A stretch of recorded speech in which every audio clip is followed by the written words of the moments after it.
Hello and welcome to another Friday Night Scary Stories. Tonight's story plot I made up after being in Boomer D's live chat the other night. His links are down in the description below. If you have a story plot you'd like to share with me, please contact me on Messenger or by email. Without further ado, let's get to tonight's story, The Birth of the Word Momo. Our story begins in 1978. Our main character, Bink, was a skinny, awkward middle schooler in 1978, teased constantly by other kids. He just wanted to curse at them, but back in those days, teachers had zero tolerance, and he would be punished harshly. So he invented his own word, Momo. Whenever someone annoyed Bink, he muttered it under his breath, Momo, because it was his armor, his private curse word. But what he didn't know was someone else heard it. 2 decades later, Bink's life was a string of small disappointments. He had no steady career, no lasting relationship, and one evening he slouched on the couch and he rented the movie Casino. Bink was really into the movie when all of a sudden, Robert De Niro's character casually said the word Momo. Bink's heart almost stopped. He replayed the scene, not once, not twice, but like 10 times. It was impossible. That was his word. From that point, Bink was obsessed, trying to figure out, was it the writer or was it De Niro who thought of that word?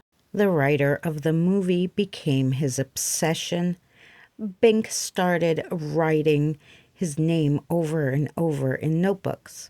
He started filling out pages with questions and then mailing it to the writer.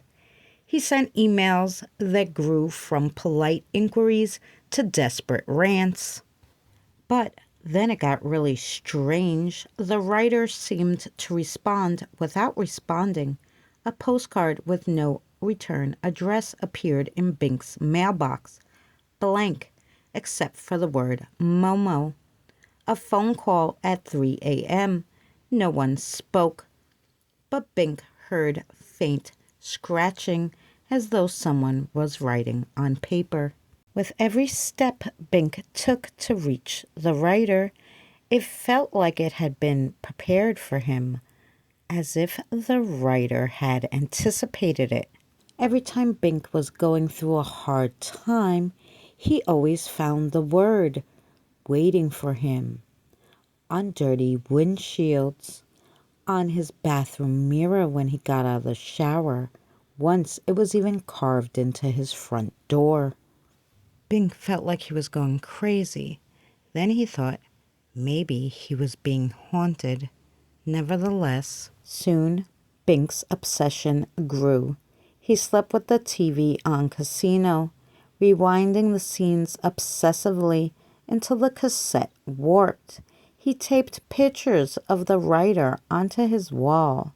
He whispered the writer's name as he once whispered the word Momo. The pursuit no longer felt like his choice. It felt like the writer had reached into his head and turned him into a character in someone else's story. When the writer finally agreed to meet, Bink wasn't surprised. It felt inevitable. They sat in a dim cafe. Bink trembled, half mad with anticipation. "How did you know?" he whispered. "That word, it was mine." The writer smiled. "No, Bink, it was never just yours. I heard it in 1978. I've been with you ever since. I worked at the school, doing odd jobs, sometimes sweeping the halls, sometimes as a substitute teacher, and I had noticed that you whispered that word." The writer opened a worn notebook and slid it across the table. Inside, Bink saw his entire life catalogued, every failure, every heartbreak, Every whispered Momo written in precise handwriting. You thought you were haunted? The writer whispered. You were, but not by a ghost, by me. Every time you failed, I was there. Every time you whispered that word, I claimed it. You've been mine since the day you created it. You thought you were chasing me, the writer said, but I was leading you. I've been writing you for 20 years.